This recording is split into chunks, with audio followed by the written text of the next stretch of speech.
Basically, civil service is the service where the people run the government along with the public representatives. I feel that there is no service like Indian administrative services. It gives you a lot of opportunities to perform, as I have already said. It gives you a lot of opportunities to contribute to the society. You work in the policy space. There is whole world to learn new things. Success is not a milestone. It keeps on changing. It is a path. So you progress towards success, or you will have a number of milestones, you can say like that.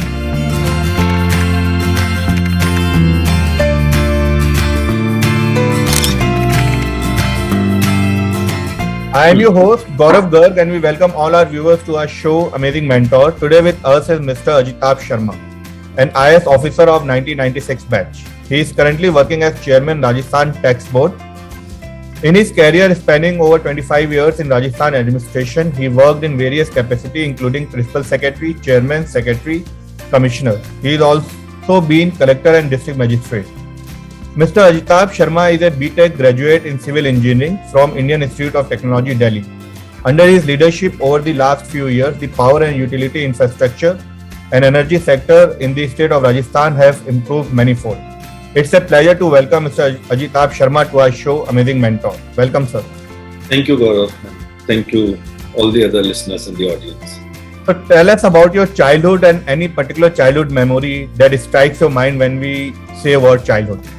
See, Gaurav, actually my father was in a transferable job, so I have lived across the state in number of districts, and particularly the district headquarters. Like, I have done my schooling and I have spent my childhood like in Jodhpur, in Bikaner, in Bhilwara, in Jaipur, and a little part of it in Banswara too. So the childhood period was totally spread out, but the most memorable part was when I lived in Jaipur. Basically, I belong to Jaipur, born and brought up in Jaipur. I have done my schooling from, major part of schooling from Jaipur.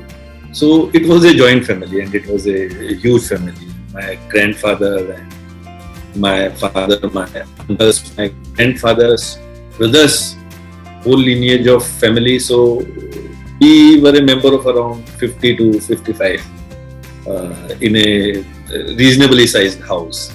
So a lot of cousins, and few of the cousins were quite elder to me, like some 6 to 7 years older than me, and some of the cousins were quite younger to me, like I was 5 to 6 years older than them. So it was pretty varied kind of mix, and that gave me a very different kind of childhood, and mostly it was like in any other middle class family. But yes, the vacations used to be quite different, and celebrating the festivals used to be quite different, particularly when you live in a joint family. And so it was a kind of very close-knit colony, and it was in the old part of Jaipur city, which is the heritage part of Jaipur city. So if you have seen that area, it is very much similar to any other old city of India. So like there are no setbacks, and there are wall-to-wall attachments of different houses, and there are also certain locations where you can jump from one house to another from the roof. So spending time there was very exciting, and I have got a lot of very fond memories, like moving around and searching for very hidden areas and old heritage properties of the Jaipur city, and like particularly flying kites on Makar Sankranti and enjoying Holi, moving out of the house. These days we mostly, as children, people do not move much out of the house. They celebrate within the house. So, and another thing was like sitting in a small group and buying comics on rent and reading those comics, and we had a huge workshop at our house. My grandfather used to operate a workshop, and we had a labor of around like 15 to 20 people who used to work there. So I used to work with my hand, so I learned from there how to hold and handle the tools in the workshop. So perhaps that gave me a kind of interest in engineering, and I subsequently went to do my graduation in civil engineering. tell us about your educational background, schooling and higher education. So as I have told that before 6th standard, I did my schooling from number of different places in the state. But post 6th standard, it was mostly in Maheshwari Public School in Jaipur city. This was my schooling period, and we were a very close-knit group, and around like 10 to 15 of us were preparing for engineering entrance examinations, and almost all of us could land up in one college or another.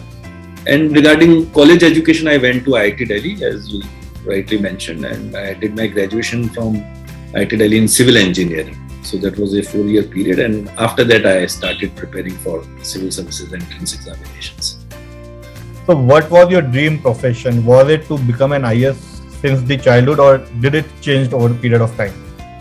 See, Gaurav, to be very frank, till the year when I completed my graduation, I didn't have enough idea what exactly IAS is about or what exactly civil service is about. So, but my father was in a government job. He retired as an additional chief engineer in the public health engineering department. So, the maximum we knew was that IAS is collector, that collector is IAS basically. So, and we didn't have much idea about who the secretary is or who the principal secretary is or who the HOD of various department is, and many of these positions are being headed by an IAS officer. And what is the role of an IAS in policy framing at the state level or at the central level? So maximum I knew was like the district collector is an IAS officer. But the journey started like, as I have mentioned that my grandfather used to operate a kind of workshop, like motor bodybuilding workshop. There is a big open land at the residence in the old part of Jaipur city. So, and my father is an engineer. My father's younger brother, that is my chacha, he is also an engineer. And when I did my 12th, my 2 elder brothers were also doing their engineering. So they are also civil engineers. Apart from that, the time I spent at my home, like handling the tools and looking at how the work is happening. So I was more inclined towards engineering during my school days. That was my whole idea, that I should get into doing engineering, and because it appeared that it gives you a kind of insight of like thinking about the problems or imagining things happening and then how to build or create something. Or so it gave a kind of higher level of intellectual satisfaction. So that one thing was clear, that I'll become an engineer. But subsequently when I joined IIT, so my father basically, he then, when I was in second year or something like at the end of the second year, when I was entering third year, so one day he told me that, so you should think about civil services. So as I have told that I was completely unaware that what exactly civil services is. So then I asked what is civil services, because there is a tradition in IIT that most of the graduates during those days the opportunities were not so good as they are now in our country. So most of the graduates went to United States either for higher studies or for taking up job in the corporate sector. So I asked what civil services is. Then he said that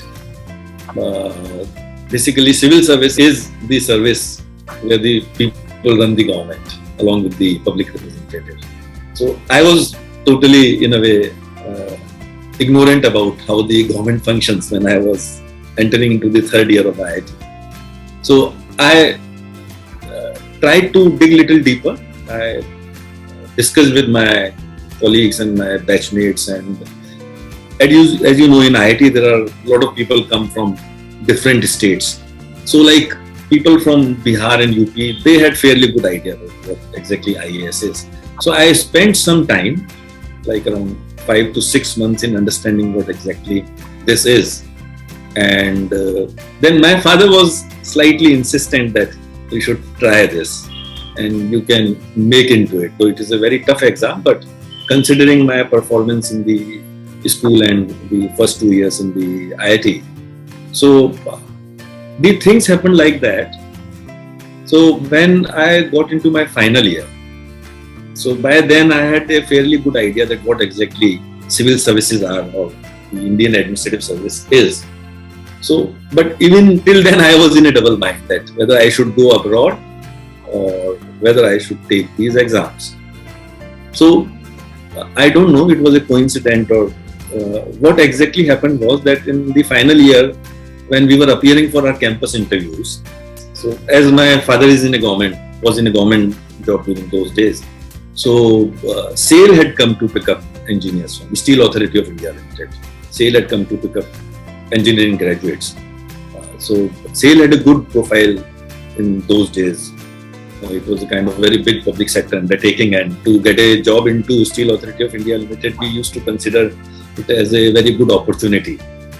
So I went for the interviews. So SAIL took me. So I was very happy to receive the offer. So, but even then there was a dilemma that abroad or to work in India. So finally I decided that let us join SAIL. So I was happy, and after final year I came back to Jaipur to have a vacation of another 15-20 days. But then what happens is that, so I turned down a proposal of going abroad. I received a proposal of job in the United States. So I turned down that proposal because my mind was clear that I will join SAIL. So, but after 10-15 days, I received a letter from Steel Authority that, oh, we are sorry, though we took you as an intern trainee and we offered you a offer letter, but you are under 21 years. So, we being a public sector undertaking, there are government rules that you have to be 21 plus years if you have to join a government job. So, you will have to wait for another 8 months. So, then I thought that if there is a period of another 8 months, let us then try for civil services. So, everything happened like that. So, I sat at home, I didn't go to Delhi, and I started preparing for civil services, and I got into IPS in my first attempt. So, then it appeared that you can make it. Then I appeared for the second attempt, and then I got home card. So I belong to Rajasthan, and I got Rajasthan card itself. So this is how the journey goes. But in the hindsight, it is that it was a very, perhaps God created that kind of scenario of the circumstances that I appeared for civil services, and I am really happy today that I have been able to contribute and do my best in the services, and it had been an excellent choice, both as a profession, and it gives you a lot of opportunity to go ahead and deliver and contribute to the community. So when I say school or college, any particular memory that strikes your mind? So school, it was like we were, I'll not call famous, but we were notorious. Our group was notorious for one thing that, and later on when we were in 12th standard, our principal also could know about it, that what we used to do it, that we were preparing for joint entrance examination for IIT. So a group of 4-5 students, we used to create, like you can call it kind of nuisance in the class, and we used to make a lot of noises and other things and deliberate, because the idea was that if you create some nuisance in the class, then your teacher would move you, check you out of the class. So it used to happen. And then after moving out of the class, we used to prepare for JEE. We used to sit in the library. Then teacher used to say, you please get out of the class. You are creating a lot of noises and nuisance. You don't deserve to be in my class. So we used to move out of the class, and during those days, we used to do those Agarwal classes, and brilliant coaching courses used to be there. Today there are physical coaching institutes, but during those days there were correspondence coaching material which we used to receive. So we used to sit outside, somewhere under the tree somewhere, or sometimes in the library, or sometimes in the empty classroom hall, or sometimes in the auditorium, and we used to prepare for IIT. So I have very fond memories for those particular incidents, and we did it quite a lot for around 6 to 7 months. And our principal could detect that, and then he called us and reprimanded, but then he allowed us. Then he said, if you want to study, then you sit at home and then study. Don't come to the class, I'll allow you. I'll not enforce the attendance upon you. So that is one thing. And in IITs, I would say, like, IIT was more of a fun in the sense that you get out of home, you have a lot of time to spend alone, and all kind of students would come, children would come. post 12th they would join the IITs, and so a lot of things happen. It is difficult to share, but a lot of pranks, and we used to move out for movies and dinners, and there used to be Rendezvous, which is a very famous festival of Delhi, which IIT Delhi organizes every year, and a lot of other colleges used to come. So it was like that. But yeah, it was a fun time, more so in the college than in the school. So what about your hobbies and interests? Sort of like, I am mostly into reading. I am into reading to the extent like, even if I travel like from home to office, I would try to read a page or two while traveling. So whenever I find free time and whenever I am alone, I always try to read something. So I'll carry a book always along with me.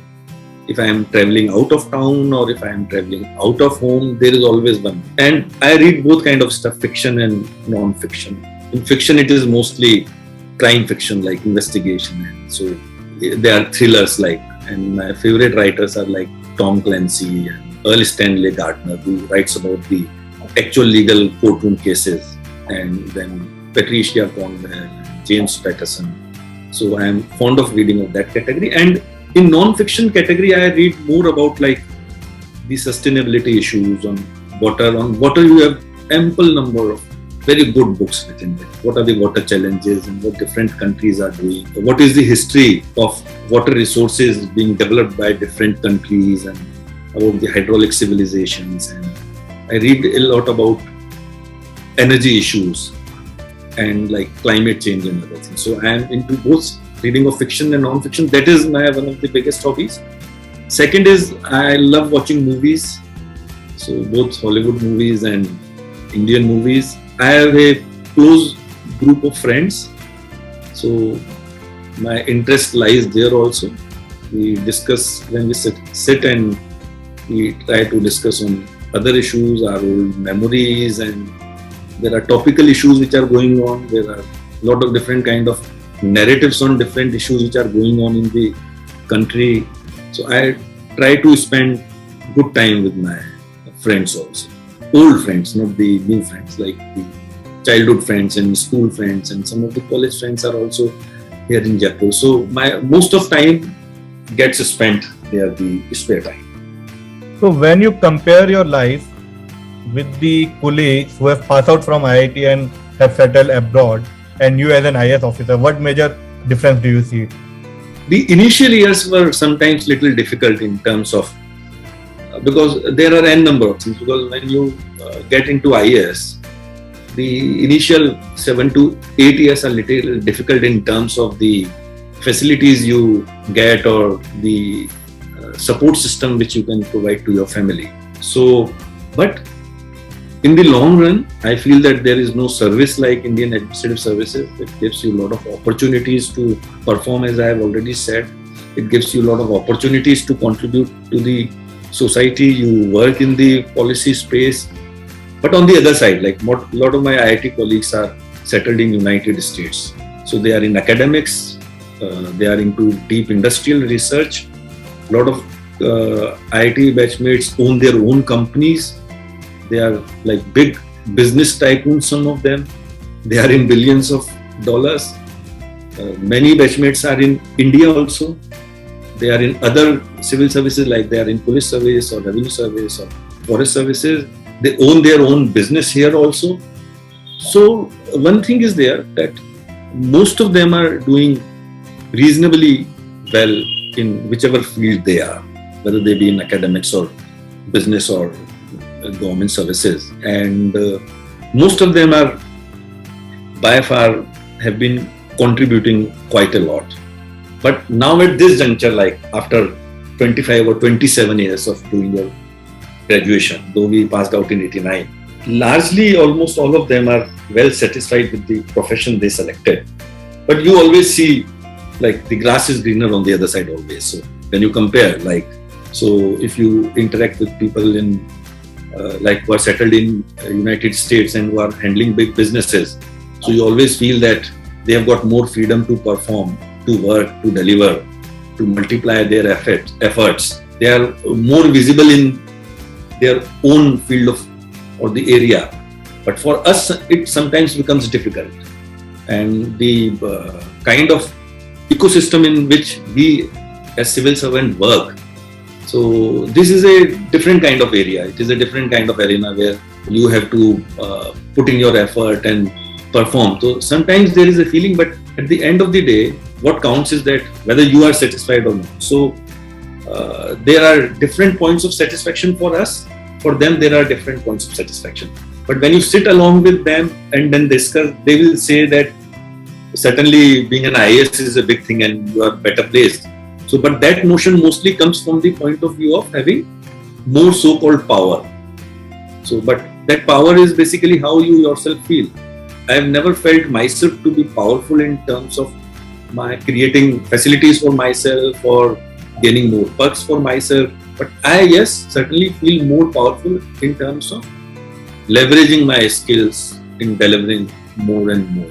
So I think it is same, and in any field, if you are putting in your effort and if you are continuously upgrading or your skills, and if you have not stopped your learning curve to grow, you can always add in more and more to different sectors where you are working. So who was your inspiration in your early childhood? I would not say exactly that there was any one person who was a kind of inspiration, but what, as I have mentioned, that what I have been inspired basically in my initial days of schooling or when I was a child was that, like, the bent of engineering mind, which I always appreciated, the logic driven analysis and creating things and visualizing things like the structure. So like if you have to solve any problem. So I was always more interested like into deep thinking.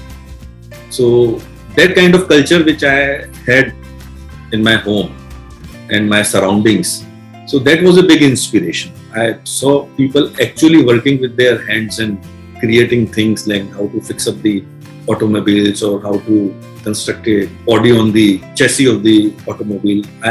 So that always inspired me. So that was one thing. And then second, when I went into IIT, and after getting into IIT, some subjects like hydraulics, which is my passion also. What is my passion? So like studying hydraulics and soil engineering and dam construction, and so how the engineers put in their lot of effort and how the thinking goes into it, and finally how the creation, which you can see physically, you can see it getting created, or you can see it into operation, or you are part of the whole process. So that always inspired me, and not any person as such, and certainly my parents had a deep impact on me. And subsequently, when you grow in life, like then it is your close family, then certainly it is wife, your kids, and sometimes young people also inspire you quite a lot. So it is getting inspired is a process, I feel like.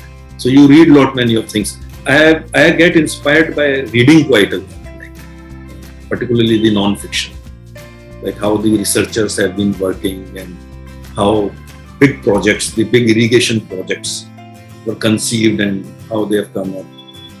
And to be on the lighter side, like someone thought that man can land on moon, human can land on moon. So it finally happened. So these feats of humankind, they inspire me quite a lot, and they have been pushing me always that, okay, try to learn something new, try to read something new, and try to gain more knowledge as far as possible. So what all challenges did you face while preparing for your UPSC examination? Okay, so Gaurav, as I said that I did my graduation from Delhi, but I prepared for civil services from Jaipur. So Jaipur is my home. So I stayed at my home and then prepared. So that was a whole process because I appeared for 2 attempts. In first I got Indian Police Service, and in second I got Indian Administrative Services. So whole 2 years I was at my home only, and we were a group of 4-5 students. Like one was my IIT batchmate, he was my roommate also. Then in due course we came in touch with other students from Rajasthan University and other colleges of the state who were staying in Jaipur. So the major challenge during those days was particularly to gather or capture the reading material in general studies. That was very difficult because it was a time when even the Times of India newspaper was not printed here in Jaipur. It used to come from Delhi. So it used to come like say by late evening, or the next day edition would, like late edition would come to Jaipur. So no English newspapers were available during those days. I am talking about like 93, 94. And then very few magazines were available because like Economic and Political Weekly, I used to read EPW. So it was not available in Jaipur. So either you had to get it from some other student in the university or another college in the Jaipur, or you had to get it collected from Delhi, asking some of your batchmates. So having reading material, the study material, it was a big challenge. Optional material, because I had physics and mathematics as my two options. So that was not big of an issue. But the regular material which you require, the daily updates in the policy space, in the politics and economics, in the business world, and the new announcements being made by the government, the new schemes which were launched by the central government, like, so that was a big challenge, and I missed out some marks in general studies because of this particular reason. Otherwise, I think everything was all right while going in for preparation. There was full family support, parental support was there. Otherwise, nothing much was needed. These days, getting hold of study material has become very easy. Everything is available online, on internet, books. You can call in for soft copies or soft copies of the magazines and e-newspapers. Things have become very easy, and that is why it has become more competitive also. So what was the reaction of your parents when you told them, okay, now I have been selected as an officer? First IPS and then IAS. My father was really ecstatic that I could finally make it. And though he was very sure from day one that I will get through. And my mother was like, she was very happy, and she almost had tears in her eyes that I could make it. But more exciting was when I got Rajasthan cadre, when I got home cadre. So because it is not only based on merit, there are kind of different parameters on basis of which you are allotted the cadre. So when I got home cadre, then I think everyone at home was very happy. So now where did you start your career journey from? So my first posting was Sub-Divisional Magistrate Byawar, but we have to do 2-year training also. So after completing the foundation course from Lal Bahadur Shastri Academy in Mussoorie, my field training was in Udaipur district for around 9 to 10 months, and then my first posting was in Byawar. So it is a subdivision of Ajmer district, not very far away from Jaipur. And I worked there for 2 years, and being an SDM and SDO, that is the sub-divisional magistrate and sub-divisional officer, it gives you a lot of insight into how exactly the government systems work and how the government schemes are delivered in the field. And so I used to tour quite a lot and used to have discussion with the grassroots public representatives and the grassroots field functionaries of government administration, particularly the revenue administration. So it gives you a very good insight, and I had a reasonably stable tenure there. That was my grounding area. So how was your early days as an officer, and what all changes did you feel in life post becoming an officer? The initial days when you get into the government system, so there is a very peculiar kind of structure under which the government system functions. So initially you find yourself nowhere, like how the files are being moved and how the proposals are being made and how you request for the budgets and how the grants are allocated to the particular office where you are working, and then how you spend the money under different schemes, how you select the beneficiaries. So this is something entirely new for a person like who completed his education, went to the college, who completed the college, and then now you are thrown into this big world of government administration where you have to work along with large number of stakeholders, and particularly you have to deal first with the beneficiary himself or herself, then with the public representatives, then there are different line departments. You have to deal with the drinking water department, you have to deal with the electricity department, with medical health department, the education department, fisheries, agriculture. So there are large number of departments. So in the manner in which the whole government system works, the different organizations or different arms of the government works in the field. So the first biggest challenge was to get the knack of the functions of different line departments, but in due course you learn, and after learning, then actual test comes, that now how you put your efforts into it and how you are able to perform better, so that you are finally able to deliver the goods to the society or to the beneficiaries, or you can make a dent in the different organizational setup of the government, like how you can improve the schools, like by ensuring good teaching or providing good infrastructure like drinking water, electricity, toilets to the schools, or like the nutrition issues in the ICDS and immunization in the health department. So, but 2 years is quite sufficient a period. You spend 3-4 months in learning things because that is your first assignment. Then you learn and then you start delivering.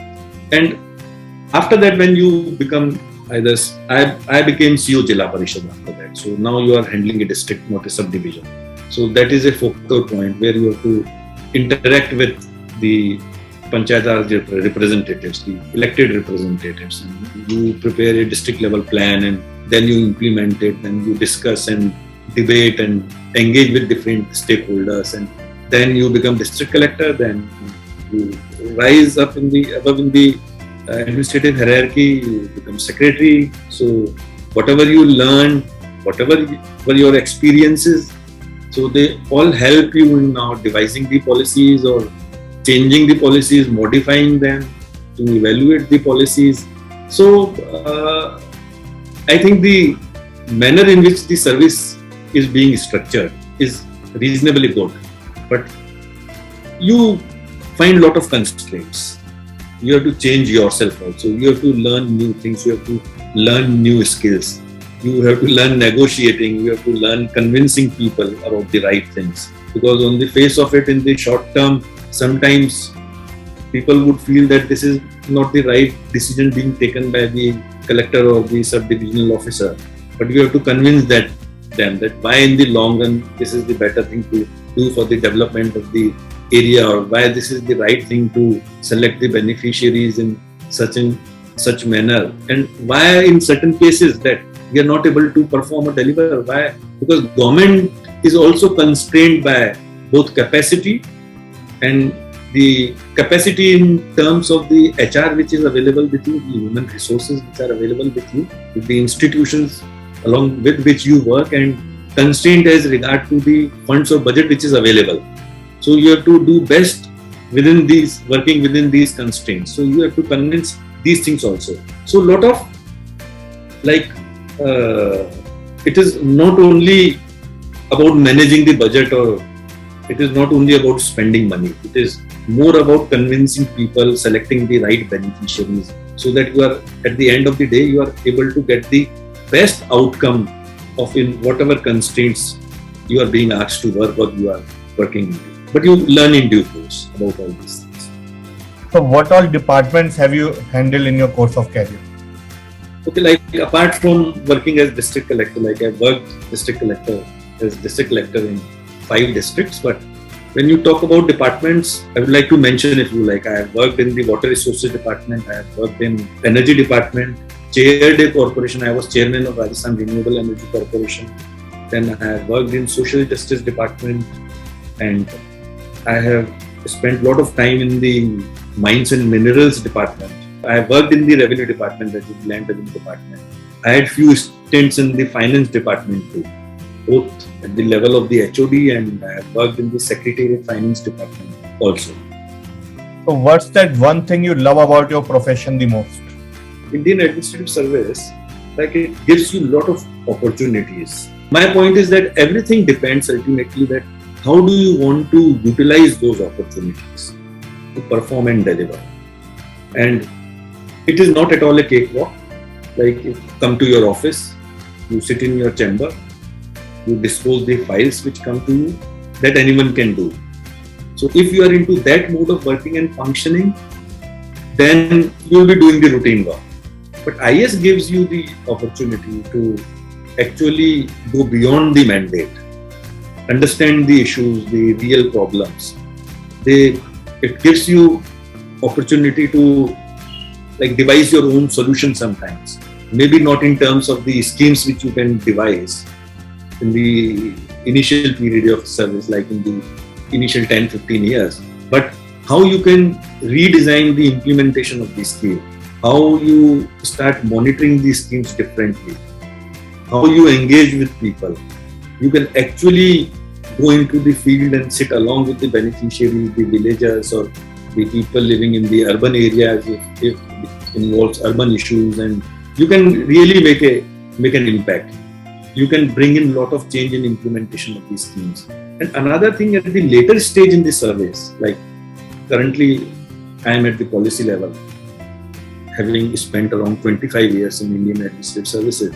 So now you can really make change in the policy thinking of the government. But for that, the utmost thing is that you yourself should be more skilled. You never stop learning, because now there is whole world to learn new things. Lot of different things and innovations keep on happening like every day in different states, in the private sector. Like if you talk about like health, and different states are doing a lot of good work in the health sector, in the government sector. A lot of new things are happening in the private sector, in the health sector, in terms of healthcare or health services. Same is with education, same is in the infrastructure sector, same is in the water delivery sector or in the sanitation issues. A lot of innovations are happening in the IT sector. Government is also using information technology like to completely re-engineer its business processes. So you have to be completely aware what all is happening around, and IS gives you good opportunity. It gives you a lot of chances. It gives you a lot of scope to actually dig deep, get into these innovations or new things which are happening, imbibe them and try to get them somewhere in the government processes for better delivery and better outcomes.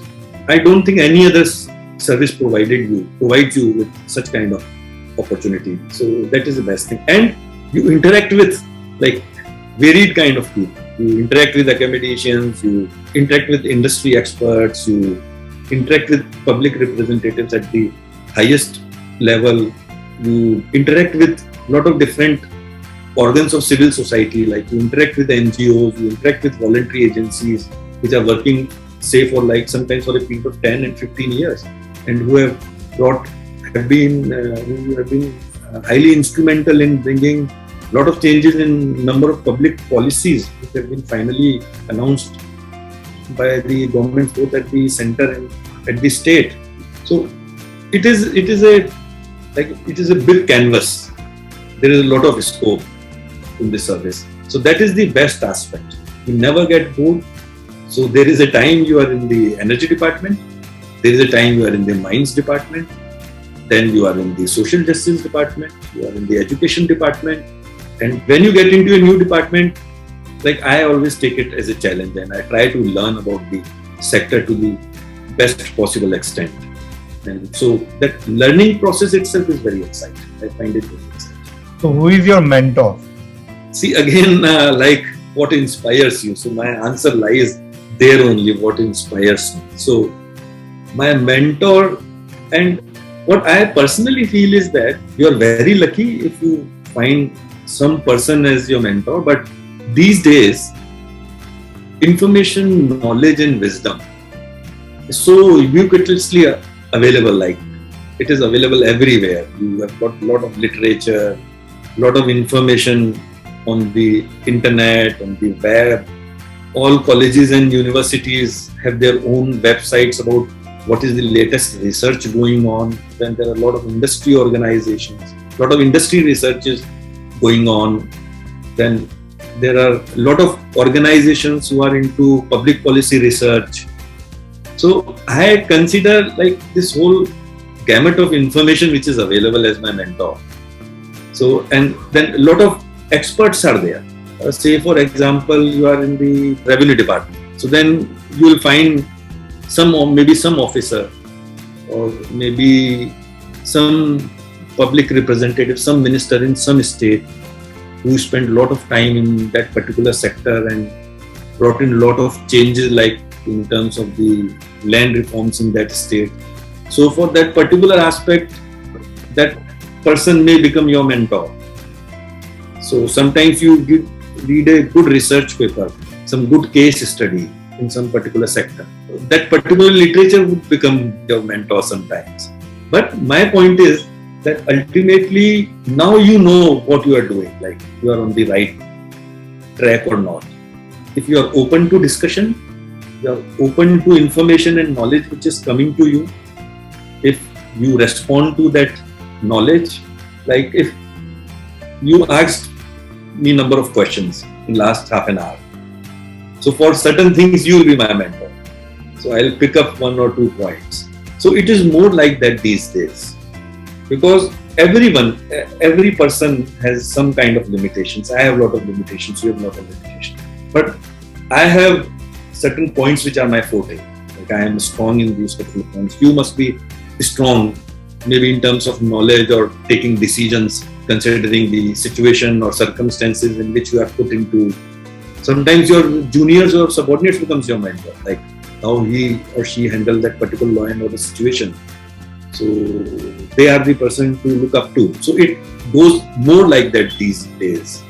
So keeping my family apart, family is always first. Your close-knit family members always inspire you more to do something more and achieve more. So it is, but I am inspired the most by Steve Jobs, the founder of Apple. The manner in which Steve Jobs had ideas in his mind and he kept on struggling. He created a lot of new products and he was very clear about his own ideas and the design which his product should have and what all he should incorporate into his equipments or instruments, whatever he devised. So he is one of the person who, and his basic, the most inspiring personality trait is that he never let things go. He always tried to achieve whatever he thought about it. So that's it. What is your definition of success and what is the role of smart work, hard work and luck according to you to achieve success? See, regarding work, first I will talk about it. So it is always about smart work. There is a student who is studying for like 10 hours in a day. And there is a student who is studying only 4 hours in a day. But if the student number 1 is not having proper guidance, is not into studying right things, whatever his aim or objective is to pass a particular exam or to clear any entrance examination. So if not properly guided, if not into the right things to achieve the objectives, so that is not going to deliver you much good at the end of the day. So it is always about smart work, prioritizing your work, like, because I can give you n number of examples and there is always an argument, like, so it is something like that if you talk about the financial markets. So if there is an investor who invests smartly, so his even 4 or 5 minutes of exercise of delving deep into the issue and then making the right decision and like weighing his or her risks and rewards and then investing money can make millions within 5 minutes. But there is another guy who is into a different kind of profession. Even spending not only 5 minutes but even spending 5 months would not deliver into such kind of, if we talk about wealth, would not be able to garner such amount of wealth. So it is always what you are doing, where your skills lie, how you prioritize your tasks or whatever you are doing, how much time you are able to devote into that particular aspect. That is the whole game. That is my understanding. So always work smart.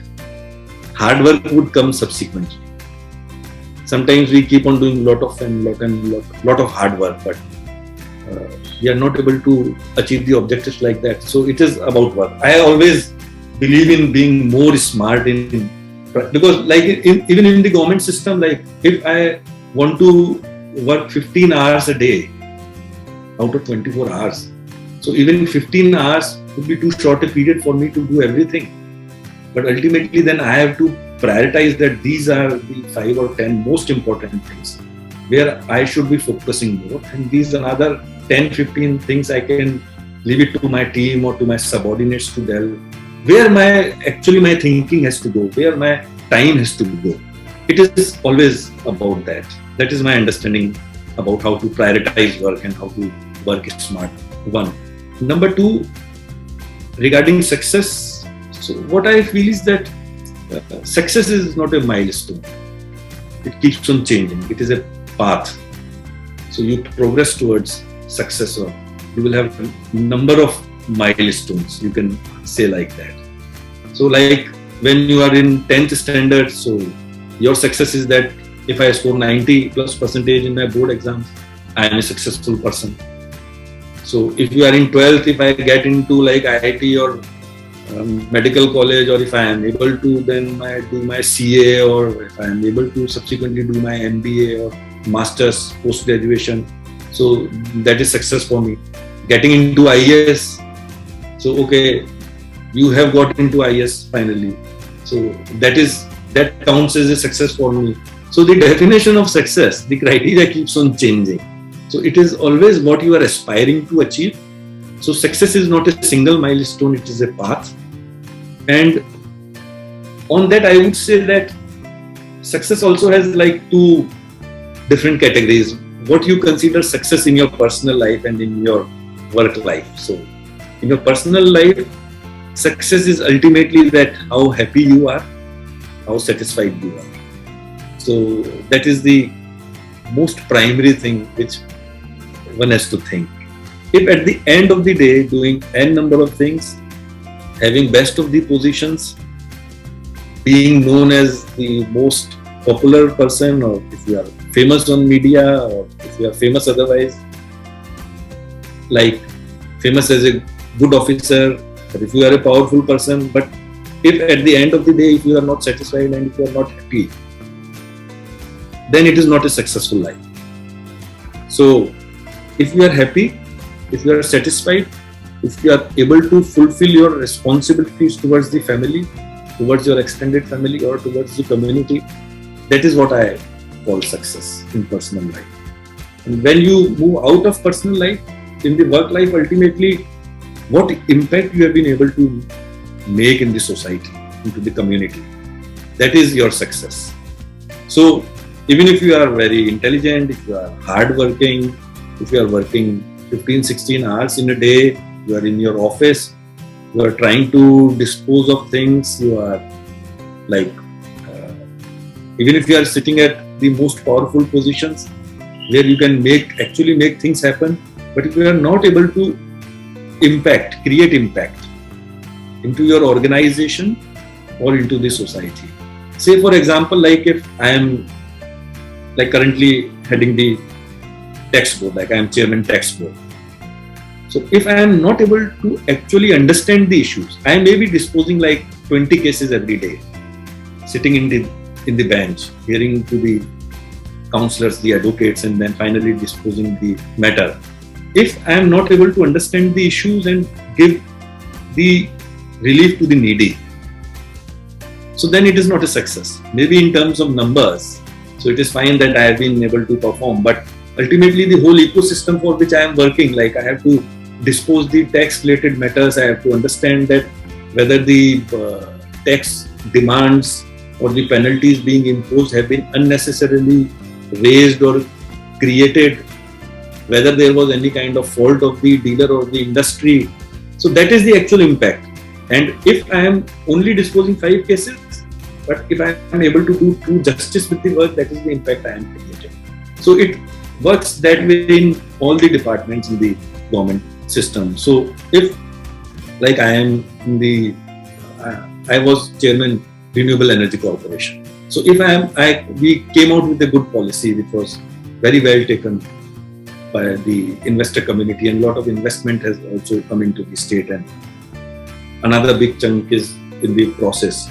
So if I am able to create a kind of ecosystem which has created impact into the business community and ultimately to the whole renewable sector as such, like combating the global carbon emissions or increasing the volume of the injection of green energy into the grid. So that is the impact which I have made.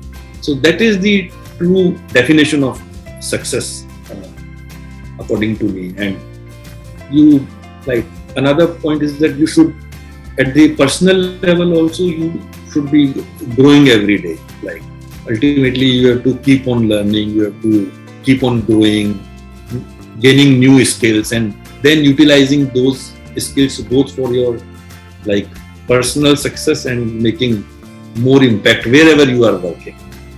So success is like that according to me. So if you were able to get hold of time machine, which phase of your life would you like to roll back? I think for most of us it would be the early childhood. So because you have fond memories, sometimes you had tough time also, but perhaps the human brain is developed like that. As far as childhood is concerned, you remember a lot of good things which you did or a lot of good time which you had. So you would always want to relive those times with your old friends, and because you didn't have much understanding about like how people are judging. As a child, we do anything. So then we are told that no, it is not the right thing which you are doing. You should not be doing it. It is not good. So once you have done it, then you are told about it. So that is the beauty of childhood. You never cared that the world is being judgmental about you. And your mind was free, and whatever you wanted to do, you did that. So that freedom, certainly I would like to relive again. So what are your major achievements as an officer? As I have said that water is my passion. I worked as Secretary Water Resources in the state government. During that period, we designed a lot of water resources related schemes. There were irrigation schemes and there were drinking water related schemes also. And we came out with the concept of like integrated water resources management. We were working with an international donor agency. So we came out with a concept of like sustainable management of water resources. That was something new which we added into water resources management. So that I consider as my achievement, in the sense that I tried and I was able to give a different kind of direction to water resources management in the state. Initially, it used to be engineers driven. So we gave it a different kind of concept, like more based on social sciences, like we should be concerned about actually the true stakeholders. Like we tried to enforce a participatory irrigation management concept in some of our canal irrigation projects in the state, and we received award in our Narmada irrigation project. I received the national award in that period. Then another period was like working in the renewable energy sector. So we came out with a policy which was well appreciated across the country, and like many states have copied a lot of parts of that policy into their own state policy for promotion of renewable energy. And I think the investment which has been committed into the state for renewable energy generation projects like goes up to 1 lakh crore rupees. So we created a good ground for it, and like all the big companies, you name them and they are in Rajasthan now. Either they are implementing their projects or they are into the process of conceiving the projects in the state of Rajasthan. So I consider that as major achievements. And third certainly was the mining sector. I have worked in mining sector for around 4 years, and so again we focused on prospecting of new mineral deposits and the new mineral deposits in different categories which we prospected during that period. So today, like an investment of more than 20,000 crore rupees is sitting on those mineral deposits. So it has brought in a lot of investment, has given direct, indirect employment to large number of people of the state, and it has given a boost to the state economy. So these are three different sectors. Then there are a few other things here and there. So what are your roles and responsibility as Chairman Rajasthan Tax Board? So in Tax Board, basically an appellate authority where we listen to the orders passed by like Deputy Commissioner Appeal, who hears the assessment orders passed by the assessing authority in the various tax departments. Like, so mostly we are dealing with the cases of the Sales Tax Act, the VAT regime, the excise related issues we hear, the Stamp and Registration Act related cases we hear. So these are the cases where the demands which have been created on the business houses or with the dealers, if they are not satisfied with the kind of penalties imposed or the tax liabilities which have been created by the assessing authorities of these various line departments, they come to us. And the main idea is that to examine those cases, to listen to both the sides, the state and the business side, and then pass on the final decision. So our idea is like, because a lot of litigation and disputes get created merely because of the interpretation of the provisions of the law, and particularly in the Sales Tax Act, that is now, though GST has replaced the VAT Act, so, and we have the cases related to VAT Act, the value added tax regime. So under the VAT regime, there are a lot of litigation which are related to like the classification of the commodities and whether they should fall into the 5% category or they should fall into the 18.5 or 15% rate of tax. So what we basically, I have got 5 members also, I am the chairman of the board. So we try to understand the issues and wherever required, relief if it is needed to be given to the business dealers, it has to go to them, and if the demand has been rightfully created, then we uphold the version of the state also. But the basic idea is the whole tax administration system, ultimately it works on trust. And if there was bona fide on part of the businessman, and only because of from the point of the wrongful interpretation or wrongful wording of some of the notifications, the demand has been created, then we certainly then try to offset those demands.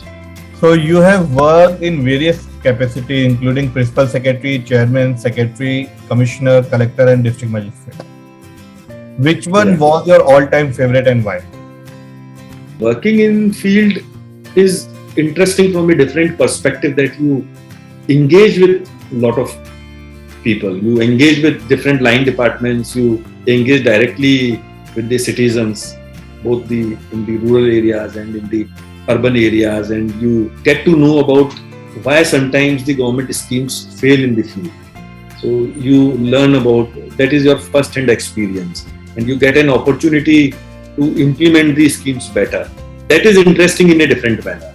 But certainly what becomes more interesting later on is when you work at the policy level.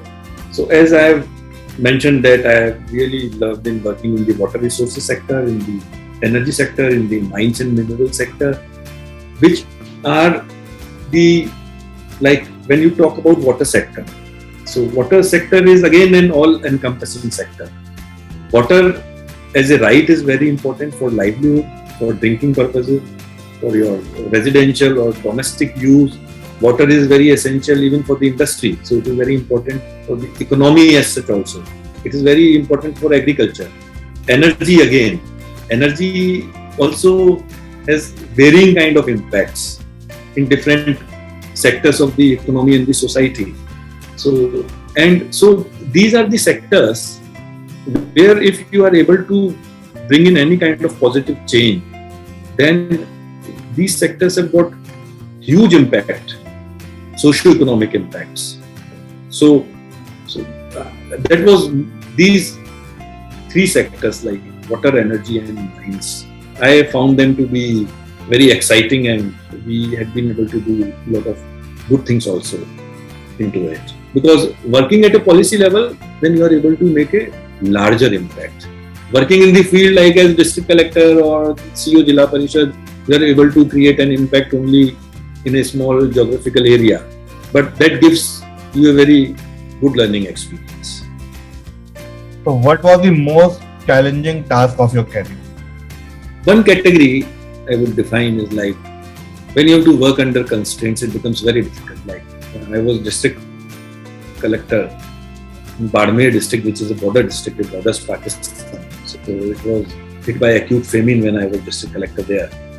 And now the problem is that the water sources are very limited there. Agricultural growth, like there is very small area of land of whole of the district which is culturable. Fodder shortage was very acute. The problem then becomes is now from where to source them. Like we used to procure from Maharashtra, and there was a time when we procured a fodder train like from as far as from Bihar. So working under constraints become very difficult, particularly when the sources are not available with you. So it happens that like even if you've got a lot of budget, even if government has given you a lot of funds to make arrangements, it becomes next to impossible sometimes to make those arrangements. And even if you go ahead with making those arrangements, then it requires a lot of time. And by then, a lot of damage would have happened in the area where you are working. So this becomes very challenging. And it's certainly like, same is like with disaster management.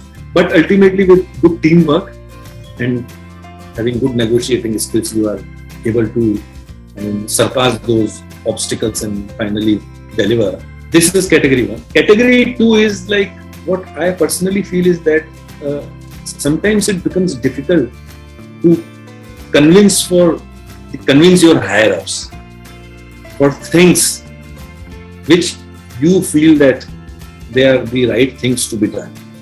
It may be like for taking some kind of decision in implementing something, or how things should happen, how we should be going ahead with doing certain thing in the in the government setup. Sometimes it becomes very difficult to convince the higher ups. So you will feel pain sometimes, but ultimately with continuous negotiation and getting after the things and putting your point across, and then you have to give presentations and seek time, and then you have to move your files time and again, then give more justification. So that becomes challenge sometimes, but otherwise I have been able to do whatever I thought about. Any heart-touching incidents from your career life? Any professional heart-touching incidents? I very well remember an incident when I was again district collector Badmer. So I went to a village which is very close to Pakistan border. So I was just asking that, are you getting all the benefits under different schemes? Like, are you getting the fodder for your cattle, or is the water tanker coming to your village, or are the proper medicinal supplies are there, or are medical teams coming or not, or and the food grains are reaching or not. So I was sitting and discussing. Then ultimately one fine moment, one very old person, he ends up saying that sir, why things have become so much difficult these days? What he was trying to say was that despite so much development and so much money being spent by the government, why our lives have become harder? So I re-inquired from him that, Baba, why you are saying like that? Then he said, okay, before 30-35 years, life was not so difficult. That led me to think quite a lot that why it is like that this particular old person is saying that 30-35 years ago, they used to live more comfortably as compared to now. And this is the situation when the number of schemes would have become multifold. If there were 10 during those years, then there must be 100. Government is spending as against 10 rupees, now government is spending 1,000 rupees. government is focusing quite a lot on these left out areas like the border districts and the other tribal areas of hilly regions. Then even then, why such kind of perception is there? So, but there were reasons for that. In this particular incident, what I made out finally was that there are certain things which are directly connected to the livelihood of the villagers and people. And in these kind of natural calamities, as I mentioned that, like whatever amount of money you spend in like in drinking water schemes or like for increasing agriculture production, but if agriculture production you cannot increase in the desert area, you cannot find new drinking water sources, you cannot dig new tube wells and you will get water for drinking purposes for that particular area. So there are always certain things on which livelihood is dependent, and it is very difficult, whatever amount of money you spend, to come out with reasonably good solutions. So a lot of rethinking needs to go into it, like for finding local solutions to those problems. So like for drinking water problem in that particular village, the solution is not to think about like big drinking water supply schemes. We need to think local and find out sustainable solutions then and there. So how the community can be involved, how their ownership can be developed, then only such kind of problems can be resolved. Like certainly, but a lot of schools have come up, a lot of roads have come up, a lot of other local government offices have come up, like sub-health centers and animal husbandry centers and ICDS centers and food and civil supply centers. But there would always be few things which are directly related to livelihood and reasonable and respectable life, but very difficult to handle even with good amount of money. So for that, community solutions have to be found. So I think that gave me a different kind of insight what to focus more being in the government. So what advice would you like to give to new officers? The only advice is that like the whole world has changed, particularly in past like 15-20 years. The days of magistracy, because most of the aspirants who join civil services, particularly IAS, they come from the bent of mind that now we have become magistrates and we'll pass the orders and things would happen and whatever we would like would happen, and be having a big team, big number of district level officers, and we can do anything whatever we want. But now gone are the days of the magistracy, that is what I say always, and the whole world scenario has changed, because now you will be interacting with, as I mentioned before, with the industry experts, with academicians. You will be finding a lot of IT interventions which are happening. You will be facing the problems which are very tough and difficult to handle. You will be expected to find solutions for them. The whole thing of like the media has become very active. A lot of decisions has been taken by the government for the government systems, functions and decision making to be transparent. People would be watching you. So now the nature of civil services have entirely changed. So you have to be prepared for that, and you have to keep on upskilling yourself. You will have to learn new things, implement new things. You would be expected to know about what is happening in the outer world, in the private sector, how markets are handling the problems. So that whole thing has changed, and my advice is that right from the day one should start improving his or her own learning curve, and few fields can be selected where one wants to gain expertise in due course in the service period. What all are do's and don'ts you would suggest for students who are just preparing for UPSC? First, don'ts. Never be in ambivalence, like, okay, I am into some kind of job and preparing for civil services. And, okay, I'll prepare for civil services and for this another exam too. And So ambivalence would kill your prospects, number one thing. So if you are appearing for civil services, if you are preparing for it, then you should be totally focused and concentrated. And this should be the only thing which you should be doing. Otherwise, it becomes very difficult because it requires a lot of perseverance, a lot of focus, your determination, your conviction. Then only you will be able to make it through. That is the one thing which I always say, never be in ambivalence. Your mind should be categorically clear that what you are wanting to achieve and aim. And regarding do's, the perseverance at the end of the day pays, like you have to do hard work. There is no success without hard work here, and you have to work smart also. So if you think that luck may prevail, it is never going to happen. Luck will prevail only if you do hard and smart work. Number two, don't study in isolation. Don't prepare in isolation. You should be having a group of at least 3 people. You 1 + 2. Because then you get digressed. You would not be knowing that what all is happening around. And so you should study in a group. Group not in the sense that you sit in one room and then study together. You should remain in touch with what the other person is doing, how he is preparing, what is the additional material which he has got hold of. Is he or she is already in touch with another person who has cleared civil services and who is already into the service. So you have to remain in touch. So you don't have to sit in a closed room and prepare on your own.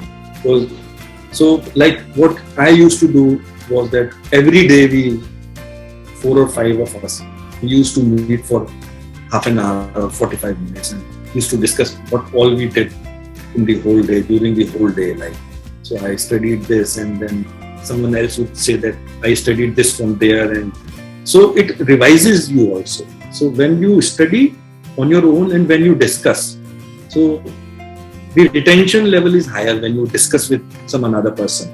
So that is very important. I mean, you should study in a small group. You should remain in touch. And another point is like preparing for like general studies, like other than your optionals. So you have to keep continuous track of what is happening in public discourse. What are the latest narratives going on? What are the latest challenges going on? What are the latest issues? Because that gives you very good insight. And ultimately, those questions would be appearing, those issues would be appearing in one form or another, maybe in the written paper or in the essay paper or during the interviews, because they are in general memory of the public. So like maybe, so keep on reading newspapers, keep on reading magazines. If required, watch some good channels on internet, not only TV. So it will keep you abreast with the latest things which are going on, and it will keep you prepared, because there are certain things for which you cannot prepare in one go, like sitting for more hours in less than number of days. You cannot prepare. Like if you have to know about what is the current foreign policy of Government of India, what is the current industrial policy of Government of India, what are the agriculture sector reforms which are taking place, like then it becomes very difficult to grasp the meat of the issues in a period of 3 weeks or 1 month. So for certain things you have to be very consistent. So now we'll start our rapid round. Yeah, okay. Your favorite actor and actress? Favorite actor is, Hollywood actor is Clint Eastwood, and Indian is Devanand. Actress, let us forget about it right now. Your favorite color? Favorite color is like light purple, basically amethyst. So light purple is my favorite color first, and then light blue also I like. Your favorite destination? Favorite destination is any beach, sand dunes, where there is more silence, serenity. Particularly I like good beaches and sand dunes. Your favorite car? Maruti Zen, which I own. Success in one line? Success in one line is freedom to live your life. If you are able to get it at the end of the day, then that is the biggest success which you can have. The second choice of career? If had I not been into civil services. Certainly, I would have loved to work as a sustainability volunteer. I don't know from where the money would have come, but that would have been my dream job otherwise. So at last, one line that defines you. I am not a fence sitter, so I have got my own views on issues. I am not a fence sitter. Try to think about things, frame my opinion, and act accordingly. So one line is that I am not a fence sitter. So thank you very much for your precious time, and it was lovely doing conversation with you, and especially the advices that you have shared on our show. Thank you very much for your time. Thank you, Gaurav, and best of luck to you for all other future endeavors. Thank you. It was nice interacting with you. And I was not knowing that it will be such a detailed discussion and you'll be able to get a lot of things out of me, which otherwise I do not share with many. Thank you. Thank you. Thank you. Thanks for watching Amazing Mentor. Don't forget to subscribe and hit the bell button to get regular updates. Thank you very much.